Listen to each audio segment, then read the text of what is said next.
పునర్జన్మ సిద్ధాంతం అనేటటువంటిది ప్రాణం సనాతన ధర్మానికి.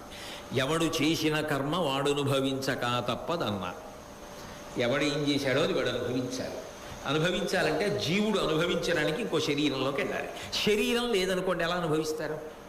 శరీరం లేదు, బాధ ఎలా అనుభవిస్తాడు? పాపానికి ఫలితం అనుభవించాలి. ఎప్పుడో ఎవరినో కొట్టాడు కాలు మీద, ఇప్పుడు ఈ జన్మలో వాడి కాలు నిప్పెడితే కొన్నాళ్ళు ఆ చేసిన పాపం పోతుంది. శరీరం ఉండాలా? ఏదో పుణ్యం చేశాడు, ఆ పుణ్యానికి ఫలితం అనుభవించాలి. అందరూ వేడిలో ఉంటే ఒక్కడు చల్లగా కూర్చుంటాడు. డబ్బులు ఉన్నాయి కాబట్టి ఓ యంత్రాన్ని పెట్టుకుని సుఖం అనుభవించాడు.